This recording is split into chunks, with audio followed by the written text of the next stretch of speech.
नमस्कार बच्चों, आपका स्वागत है आपके अपने YouTube channel AK study point में। बच्चों, आज इस क्लास में हम ये देखेंगे कि उत्तल दर्पण द्वारा प्रतिबिंब का बनना, उत्तल दर्पण द्वारा कितनी स्थितियों में प्रतिबिंब बनता है, इसको जानेंगे और बहुत ही अच्छे से समझेंगे। बच्चों, इससे पहले आपकी क्लास अपलोड हो चुकी हैं, जो आपको प्लेलिस्ट में बिल्कुल क्रमवाइज मिल जाएंगे।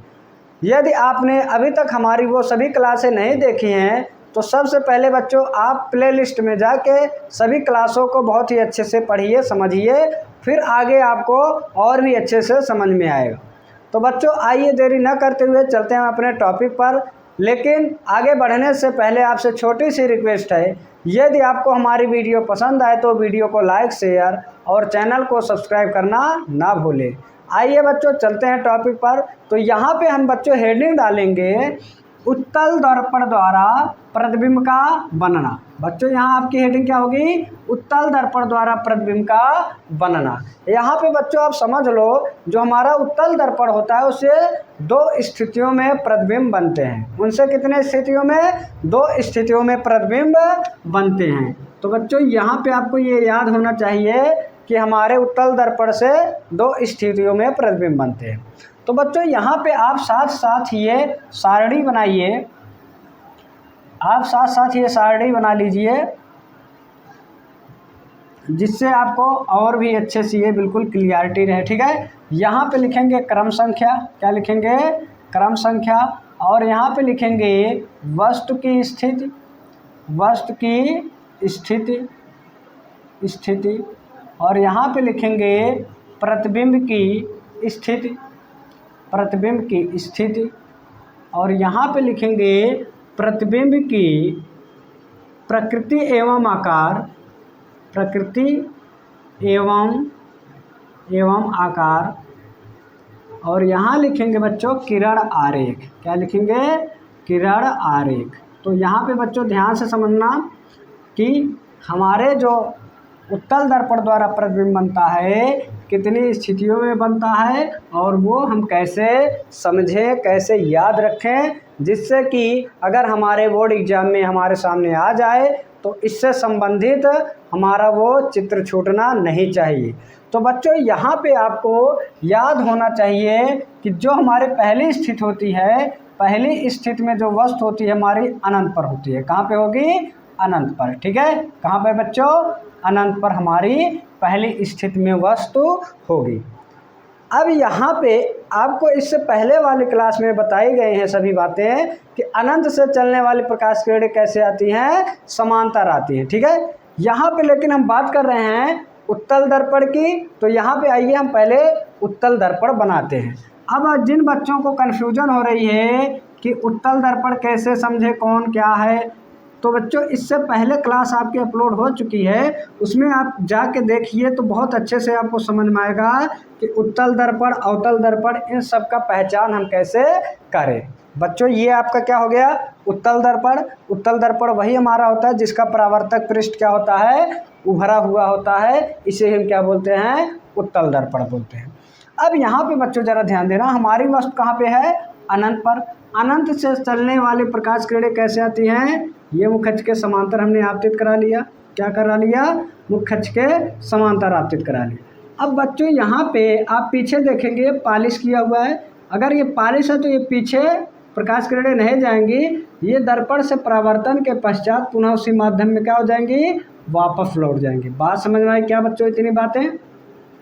लेकिन अगर आपको यहाँ पे याद होना चाहिए कि जब हम पढ़ रहे थे परावर्तन बनने को, प्रतिबिंब बनने के नियम, ठीक है, जब मुख्य अक्ष के समांतर प्रकाश किरण आती है तो परावर्तन के पश्चात पुनः उसी माध्यम में वापस लौट जाती है, तो वो हमें फोकस एफ से किस जाती हुई प्रतीत होती है। क्या बच्चों इतनी बात समझ में आई?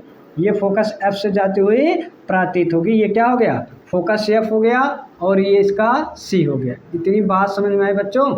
ये क्या हो गया? सी हो गया। तो यहाँ पे आप ये देखेंगे ये परावर्तित किरणें जिस बिंदु पर हमें मिलती हुई प्रतीत होंगी वहीं पर ही इसका क्या बनेगा? प्रतिबिंब बनेगा। तो बच्चों यहाँ पे क्या हम प्रतिबिंब की स्थिति में लिख सकते हैं कि ये हमारी जो परावर्तित किरणें हैं ये हमें कहाँ पे मिलती हुई प्रतीत हो रही है? फोकस एफ पर। तो यहाँ पे बच्चों हम बहुत ही अच्छे से लिखेंगे फोकस एफ पर। बच्चों क्या इतनी बात समझ में आई? कहाँ पे मिलती हुई प्रतीत हो रही है? फोकस एफ पर। इतनी बात समझ में आई? अब यहाँ पे जरा समझना प्रतिबिंब की प्रकृति एवं आकार। अब इसकी प्रकृति कैसी है और आकार कैसी है, ध्यान समझना। अब ये वास्तविक किरणें होंगी, जो ये परावर्तन हो रहा है, परावर्तित होने के बाद ये वास्तविक किरणें क्या हो जा रही है? पुनः उसी माध्यम में वापस लौट जा रही हैं, लेकिन ये हमें मिलती हुई प्रतीत हो रही हैं। तो इसलिए जो हमारा प्रतिबिंब होगा वो कैसा होगा? आभासी होगा। क्या होगा? आभासी होगा। बात समझ में आए बच्चों? अगर आभासी है तो ये हमारा क्या होगा? सीधा। आभासी, सीधा। और इसका आकार कैसा होगा? अच्छा ये बताओ, यहाँ पे क्या हमें ये ऐसा बिल्कुल पॉइंट सा मिलता हुआ प्रतीत हो रहा है? बिल्कुल ऐसे पॉइंट सा। तो यहाँ पे ये समझ में हमें आ रहा है कि जो हमारा प्रतिबिंब है बहुत छोटा है, कहने का मतलब बिल्कुल बिंदुवत है। तो यहाँ पे इसका आकार लिखेंगे वस्तु से बहुत छोटा, बहुत छोटा, बिंदुवत। कैसा? बिंदुवत। बात समझ में आए बच्चों? कैसा होगा? वस्तु से छोटा, बिंदुवत होगा। इतनी बात क्या आप सबको समझ में आई? अब यहाँ पे हम समझेंगे जब हमारी वस्तु कहाँ पे है? अनंत पर। ध्यान देना बच्चों, वस्तु हमारी कहाँ पे है? अनंत पर। यदि हम एक स्टेप वस्तु को आगे ले जाते हैं, ठीक है, अगर हम यहाँ पे क्या करें, यदि हम क्या करें, एक स्टेप वस्तु को आगे ले जाएंगे तो हमारा जो वस्तु होगा अनंत और ध्रुव P के बीच में हमारी वस्तु आ जाएगी। अब चाहे यहाँ आए, फिर ये चाहे यहाँ आए, चाहे यहाँ आए, चाहे यहाँ आए, तो इन सब के लिए एक ही प्रतिबिंब बनेगा। बात समझ आई? ये मत सोचना कि सर यहाँ पे अगर है तो प्रतिबिंब कहीं दूसरी जगह बनेगा, अगर मान लो थोड़ा और आगे चला गया तो कहीं दूसरी जगह बनेगा। नहीं बच्चों, अगर यहाँ पे क्या हो जाए, हमारी वस्तु अनंत और P के कहीं भी बीच में हो तो हमारा प्रतिबिंब कहाँ पे बनेगा? आइए समझते हैं। दूसरी स्थिति हम देखेंगे। दूसरी स्थिति जो हमारी होगी वो हमारी वस्तु कहाँ जाएगी? अनंत और ध्रुव P के बीच। इतनी बात समझ में आए बच्चों? अनंत और ध्रुव P के बीच। इतनी बात समझ में आई? तो यहाँ पे बच्चों हम चित्र बनाते हैं। चित्र हम बना रहे हैं, ठीक है, ज़रा समझना बहुत ही अच्छे से। ये हमारा चित्र बन गया, ठीक। ये इसका मुख्य अक्ष हो गया, इसका ये ध्रुव P हो गया और ये अनंत हो गया। अब यहाँ पे समझना जरा। अब यहाँ पे हम क्या बोल रहे हैं कि पहली स्थिति में हमारी वस्तु F पर, प्रतिबिंब F पर बन रहा है।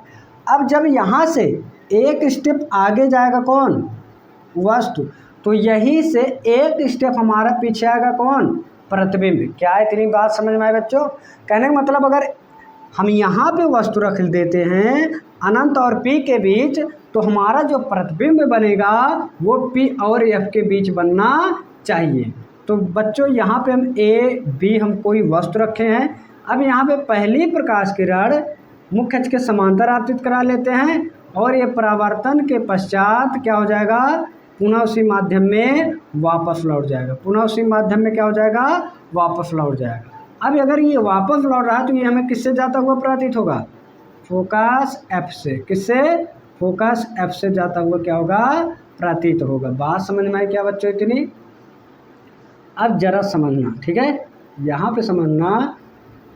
अब हमारा प्रतिबिंब बनना चाहिए किसके किसके? इसके और ध्रुव P के बीच, इन्हीं दोनों के बीच में हमारा प्रतिबिंब बनना चाहिए। अब आपको ऐसी प्रकाश किरण दूसरी वाली गुजारनी है कि जो हमारी ये कटने वाली प्रकाश किरणें हो, परावर्तन पश्चात मतलब मिलती हुई प्रतीत जो हो, वो इसके और इसके बीच में ही प्रतीत हों। तो क्या बच्चों यहाँ पे हम दूसरी प्रकाश किरण अगर हम C से आपतित कराते हैं, अगर C से आया है तो क्या ये C से ही वापस लौट जाएगा? तो ये हमें अगर उसी मार्ग से आया, उसी मार्ग में वापस लौट के जा रहा है, तो ये हमें वक्रता केंद्र C से जाता हुआ क्या होगा? प्रतीत होगा। तो यहाँ पे बच्चों हम देख रहे हैं कि ये परावर्तित किरणें, ठीक है, हमें कहाँ मिलती हुई प्रतीत हो रही हैं? F और P के बीच में। यही हमारा क्या बनेगा? A डैश B डैश क्या बनने लगेगा? प्रतिबिंब। तो क्या बच्चों यहाँ हम वस्तु की स्थिति में लिख सकते हैं हमारा प्रतिबिंब जो बन रहा है वो P और F के बीच में बन रहा है, बिल्कुल। यहाँ पे लिखेंगे ध्रुव P और फोकस F के बीच बनेगा। बात समझ में आए बच्चों, बीच बनेगा। अब कैसा है ये बताओ, वास्तविक है या आभासी है? वास्तविक है ना, क्योंकि ये मिलती हुई प्रतीत हो रही हैं। तो यहाँ पे लिखेंगे आभासी। क्या लिखेंगे? आभासी। अब ये बताओ, अगर आभासी है तो क्या ये बताओ, वस्तु ऐसी रखी गई है, प्रतिबिंब भी ऐसा बन रहा है, तो यहाँ पे लिखेंगे आभासी सीधा, ठीक है। और कैसा, वस्तु से छोटा या बड़ा? अब यहाँ पे देखो वस्तु इतनी बड़ी है, प्रतिबिंब इतना, तो यहाँ पे वस्तु से क्या होगा बच्चों, छोटा, वस्तु से छोटा। बताओ बच्चों, कोई दिक्कत है आपको? यही दो स्थितियां होती है उत्तल दर्पण द्वारा प्रतिबिंब बनना, ठीक है। यदि आपको कहीं भी कोई कन्फ्यूजन है तो आप कमेंट बॉक्स में ज़रूर कमेंट कीजिए और उसका आपका डाउट क्लियर किया जाएगा। बच्चों यहाँ तक क्लियर हुई सभी बातें? तो बच्चों यदि हमारी वीडियो आपको पसंद आई हो तो वीडियो को लाइक, शेयर और चैनल को सब्सक्राइब करना ना भूलें। मिलते हैं अगले वीडियो में, तब तक के लिए धन्यवाद।